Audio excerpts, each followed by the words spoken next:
Ready na ba ang sons and daughters? Alright. If you're ready, sige po. So sabi nga ni Ate Margie, no, we have gathered po yung questions kanina. So we have chosen three questions. So pag kaya pa ng time, we can squeeze in more, okay? But for the first question po, this is addressed po sa generations topic kasi kay Kuya AP. But all leaders are welcome kasi medyo general siya na tanong. So ito po yung tanong niya. Sabi po niya, paano po kapag nagiging offensive ang jokes ng isang friend sa church? Grabe, ang bigat na agad ng tanong. Wow. Ang hirap.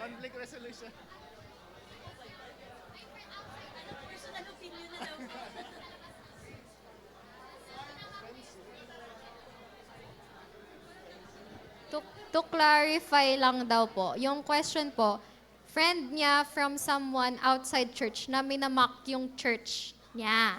Parang ganun daw po.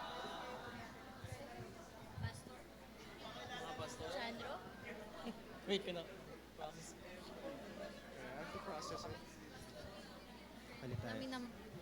Paano raw po i-deal with yung friend niya na minamak po yung church natin? Parang ganun po. Pero friend niya. Friend niya yun. Okay lang yun, hayaan niya na. Like, di ba, wag yun, para lang sa akin, like yung, sorry. Hindi, I mean yung pinaka-practical. Kasi kung pahihirapan pa yung sarili mo, hayaan nyo na lang din. Tapos, kung friend mo naman din, mahalin mo na lang din. Kasi malay mo, nagpapa-invite lang pala sa'yo yun. Gusto lang din niya ma-experience yung saya. Pero baka mayroon din silang sagot pa na mas biblical, Kuya Janro. Ayan. Opo, yung question po niya is in the context of the church. So, nagiging offensive daw kasi yung joke, ganyan. So, baka nasa church sila, tapos nagjo-joke churchmate niya, friend niya. Tapos offensive yung joke. I think, opo, ganun. Sabi niya, paano po nagiging offensive ang jokes ng isang friend sa church? Next question na to. And I think kung ano ba siya, parang pareho sila ng church. For example, within the church members sila. Sagutin na lang yung So yung dalawang first question, if namamak kayo nung not from the church, not inside the church, katulad nga po ng sabi ni Pastor Randolph, we just have to extend our love to them. Kasi hindi yun unusual, kasi hindi naman talaga nila alam yung truth. Hindi nila alam kung anong meron tayo. Di ba yung kanta nga natin, doesn't matter kung tawagin tayong crazy because we love the Lord. And it's not unusual for us na ma-experience yun. Amen? But if in case nasa loob siya ng church and then minamak siya, I advise ipa-EGR natin siya. Ganon. Okay na yun? Yun. Yun na yun. Yun yung nakasagutan na yun. Best answer na po yun. Okay. Ayan. I think, ayan, nasagot na. Thank you po, Ate Sarah and Kuya Pastor Randolph. Ayan, next question po. Ito. Para po to sa topic ni Kuya AP. Do you think the generation topic will affect the VCA culture or it will help us grow and adjust some cultures that we have? Thus, our senior leaders will accept this culture? That's good. The generations, yung idea ng generations or what we shared earlier are not human-made ideas. These are biblical principles. So, to answer that question, yes, we can use these principles, apply these principles in our youth ministries without compromising our tenets, our values, our culture. So, it's all about reaching the young people, right?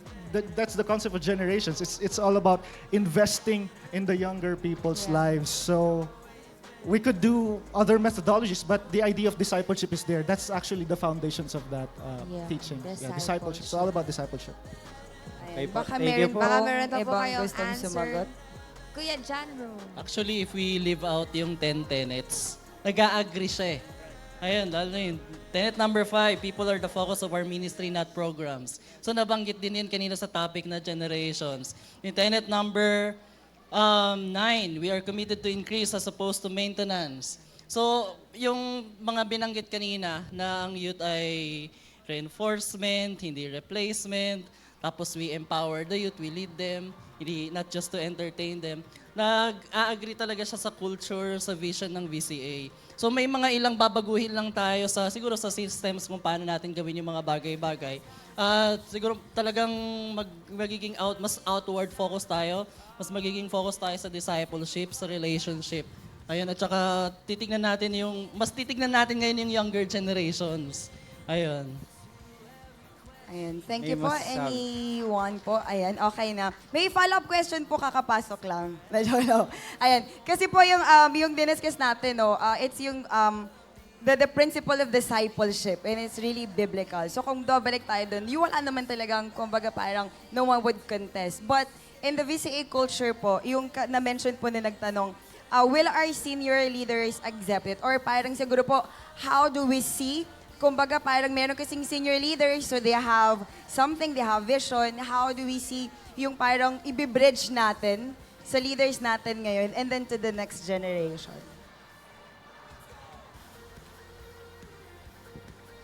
Siguro wala namang senior leader or senior pastor na ayaw makitang mag-grow yung youth ministry. So, hindi, siguro nasa ano lang din, nasa way natin to, as leaders na nakarinig nun, to parang ikwento kung paano siya. Malaking ano din, malaking factor din kasi nung umattend kami ng generations, kasama namin senior pastor namin. So, walang hirap na mag-explain. Then nakita niya yon and then he's on board. Pero before pa man din kayo magpunta, may na rin, on board naman lagi din yung mga leaders namin. Siguro the way lang na nyo, i-communicate. Tapos pag hindi nyo maramdaman na parang na hindi nila na-accept, pag-pray natin. And then if ever man na hindi din talaga, it's okay, let's submit to them kasi meron din blessing in submission and obedience. So just submit, no? And then tuloy ko yung gagawin. Pero again, yung unang statement, for sure, walang senior leader, senior pastor na ayaw makitang mag-grow yung youth ministry. Lahat sila gusto.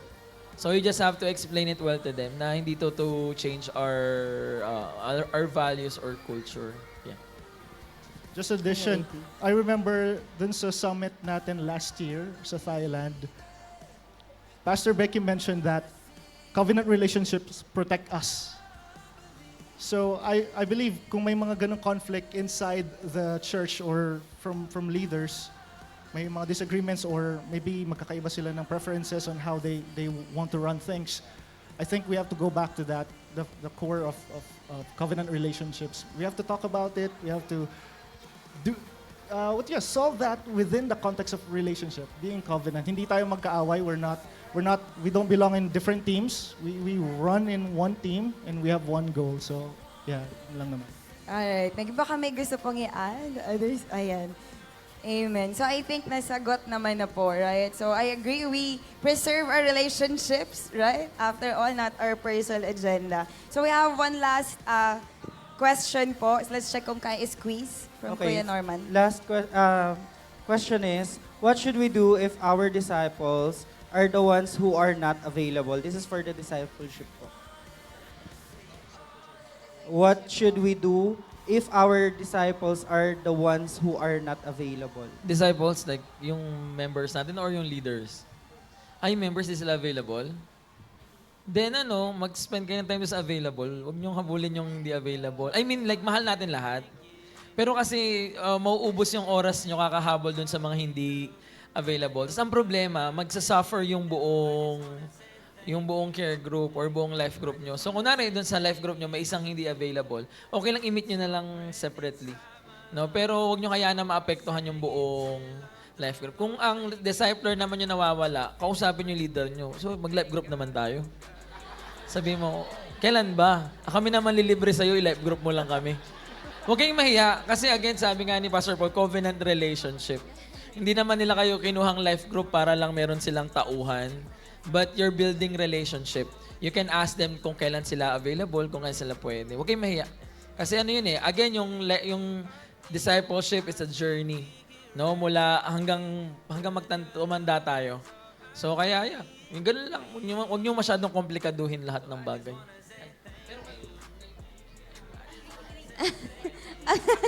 Nag-agree na silang lahat. Ayan, thank you po, Pastor Randolph. And, ayun po. Next question na tayo agad. Yeah, kaya pa ng Ayan, time. Kaya pa naman ng time. Meron pa eh, mahaba pa Yes. Ito po, under po siya ng conflict resolution. Ate Sarah, how much is too much when it comes to giving grace? Oh! Paano po natin malaman pag sobra na? Um, I think if we will look at the very nature of Christ, wala siyang so much eh. If we will have a Christ-like mind and a Christ-like heart, we will always have this compassion for that someone na parang sobra na to ah. And I think discipleship comes in to that particular person na parang medyo may special care siya. 'Di ba? So, we just have to be very, artistic. We just have to be very, alam mo yun, we have to look at the potential, not the person itself. So when we look at the potential, etong tao na to, nagmamak to sa Lord, etong tao to, problematic to eh. But nasa church siya? I think because God has a plan for her life or for his life, and we just have to focus on that potential. So we could have a special program para dun sa person na yon. Siguro, eto kailangan nito, eto extra grace pa. Because, di ba sabi nga, God leaves the 99 just for the one. So, hindi tayo bibitaw. Wala tayong limit sa grace as long as we have the heart of Jesus. Kung tayo kasi, maiinis talaga tayo. As in, sobra na. But if we have the heart of Jesus, walang too much. Amen? Kasi unlimited yung love ng Lord. Pastor? Back to you daw po, Pastor. Ay, wala na po. Okay na po. Okay. Next question na po there's tayo no ulit. too much na daw. Okay. So, sige, kaya pa. We want to accommodate as much questions that we can. Ito po, hello po, as someone who is inspired by being an influencer to Christ, how and where should you start? Go, Ate Kish. Just start, charot. Kasi I think feeling ko, you're sometimes hesitant tayo to start. Yun na nga, yung sabi kanina, fear, tas intimidated tayo by yung known na content creators that they have that followers. But you always start with the first step. It's just taking that risk. Just doing yung first step. And again, back to basics yung kanina. You pray about it. Yung big deal kasi dun is you're not, baka mamaya maging identity mo na, or pride mo na. So, you pray about it first and you ask for covering. I think kasi baka lang nandun tayo minsan sa risk na I pray na hindi tayo mabulag sa fame. Wow, sisikat agad. Sisikat agad. Pero you just start. Don't think, yun nga po, sabi na don't overcomplicate it and just start. Yan po. Ayan. Thank you po, Ate Thank you. Kisha. May iba pa po ba? Nasa sagot? Wala Ibang na po. sagot po. Okay, ito naman po is about campus ministry po. Paano po kapag di pa po namin kayang gumawa ng partnership sa school na pinagpipray namin for campus ministry? How can we connect to the school? Mag-join po kayo sa brigada. Every beginning ng school year, kayo na po yung mag-offer ng help. Ayan, kung di kayo kilala, kayo po ang magpakilala na we can help po sa pagbrigada. O kaya minsan may mga project, especially mga public school, may outreach na program, pwede po tayo mag-offer ng help doon. Kung kailangan nila ng manpower o kailangan nila ng, siguro kung blessing church ninyo financially, ayun, pwede rin tayo mag-donate doon. So tayo po ang unang ko-connect talaga. Ayun, magpapakilala. Ayun. May masungit lang ako nasagot doon. So, pagbigyan nyo na ako. Walang magsasalita ng hindi nyo kaya.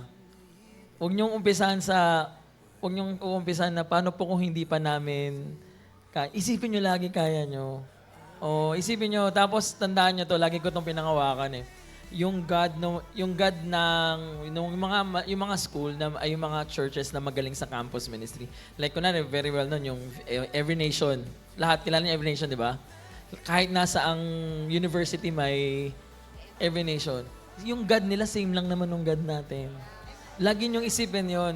So kahit hindi maganda, alam mo yung kahit nasa bond paper na hindi walang letterhead or printed ng logo natin, try nyo magpasa. No, try nyo i-offer na ito po yung kaya naming gawin. Kaya po naming mag-share, mag-seminar tungkol sa leadership, mag-seminar tungkol sa ano pa ba yung mga seminar na pwede, about mental health. No, magugulat kayo. Basta lagi tandaan nyo, walang sasagot ng hindi nyo kaya. Siguro pag sa sarili nating lakas, hindi talaga natin kaya. Pero kasama natin si God. Yung God ni John Ron sa 33 na school, yun din yung God natin eh. So please, walang sasagot ng unang-unang sagot ay paano po kung hindi namin kaya. So pasensya na ako sa nagtanong masungit yung yung sagot ni Kuya Randolph. Pero yun talaga, panindigan natin, kaya natin to. Sabi mo sa katay mo, kaya natin. Kaya natin. Okay ba? Sige, ayan na. Tatandaan ko yun, sinabi nyo kaya. Very short lang din po to add po. Actually, na-mention po nila, di ba, yung kay Pastor po ata, yung start where you are. Kasi baka kasi nakita natin, there's different ways. And you can start sa section nyo. And yung sa Lagro naman po, sa Lagro High School, thank you, Lord, kasi actually lahat ng umaattend po doon organic. Parang lahat siya yung in-approach lang from street evangelism and we still meet them every week. So you can do that po. You can start lang sa street. Talk to them after school. And you know, God moves. You still meet them next week. Kaya rin, praise God po kasi nga yung umaattend po last year, they're still here this year. They're starting and they're inviting. So yun po, you can start organically po. Thank you. Kaya natin, amen? Amen. And, may, Ay, okay, last na lang. Ayun, at saka is time na para empower natin yung mga mas nakakabata. Kayo pong lahat ay leaders, i-multiply nyo ang inyong sarili. I-train natin yung mas nakakabata na generation kasi sila na mismo yung nasa school. So, darating talaga yung time na kapag na-train sila, na-disciple sila, hindi mo na kailangan puntahan yung school na yun kasi sila na yung mismo yung nandoon. Ayun, sila na yung mag-i-invite, magba-Bible study doon, magdi-disciple doon. Ayun lang. Ayun, thank you po. Thank Magandang you po, ano yun eh, Errol. no? Yung kay share ni Ate Kisha. Kung, halimbawa, kung sobrang strict yung school talaga, yung principal, Right. saradong-sarado talaga, sa labas, hintay mo, abangan mo sa labas. Oo. Tapos, kung may member, kung may member kayo na nandun, yung friends niya, unahin nyo, no? Tama. O kaya naman Tama. kahit sa classroom lang. For example, you have a friend. O yung ganito yung ginagawa namin sa church. May may pagkain kami every Sunday. Yung mga ganun. Ay, may simple conversation lang na nagbibring talaga ng something, na nagbibring talaga ng spark to your friends talaga in school. That's Ayan. So, for our wrap-up questions, very last question po kami. Ito. We want our young people to become creative, empowered, and responsible. But how do we handle if the pastor above us says that the young people we want to empower is not yet ready to do what we want them to do? Next question, please. Wala nang time bigla. Ayan po. Sige, kahit sino po. I think we should obey yung pastor. Kasi diba, obedience is better than sacrifice. We will always obey dun sa person na above sa atin, the leaders of our church. So if the pastor said na hindi pa siya ready, then we obey. God will speak to him kung yung time na if it is from God na talagang ready na tong person na to, but the pastor is saying it's not ready, we just obey. Let the Lord talk to the pastor. Amen? Yun lang po. Babalik, ay, sorry. Sorry, Sorry, Pastor. Pastor. Sorry, Pastor. Ibabalik ko lang po yung tanong. Sure po kayo taga-VCA po yan, Pastor na yan? Uy, Kasi we're... itatrack lang po namin. Sige na pa, si Ate Kisha na po. Okay. Kasi yung tanong po parang, bakit daw, so we're putting parang si pastor yung naghihinder na ma-empower siya. But I think yung person na nagtatanong, bakit are you after the status of going up there, of the position? Kasi the pastor is not hindering you to learn or to study, to be creative. So in wherever that kid is or yung young na yon, pwede pa rin siya mag-grow wherever he or she is. He or she doesn't need na matrain siya up there to be in that position. So whoever yung ikaw na discipler, just train them where they are and eventually they'll get there. So yun po. Amen. Ayan. Any As- additional po? Ayan. answer Do po? we want to add? Kuya AP, Kuya Janro. Okay na, ayan. Okay. Any more questions, everyone? Baka ulit Yung din. pinakamatapang. Live question. Consultation Ayan. na lang daw po after. Ayan, wala na pong mga tanong. Pahabol na questions. Ayan. I think no more na po ate. Five. Kung meron silang anything they want to know. Do we? Ayan. Wag So, na. anything Ayan. if they want to ask or you want to Yeah. consult, open po Yeah. ba? May bayad po You ba? can just approach them Yes. personally if you have any more questions. Yes, you can invite them for coffee. Yeah. Tama, pero sige po, before baka may last words kayo. Repeat ko lang po, Wrap so part related dun sa last na gusto nyo po maging creative, ganyan. So, we're open po for trainings, workshops, sina Kuya Janro po, meron po silang training for campus. And for ano naman po, social media and editing po, you can approach me din po. Yan po. Yun. Yes. Yun. Amen. So, Amen. wala nang reason na na hindi nila kaya. Yeah. Yes. That's Kasi right. merong willing na magturo. Yeah. Right. Amen. Amen for these people. Grabe, maraming salamat Yes, po. maraming salamat mga po. ate and kuya. Maraming salamat po sa Thank you. sa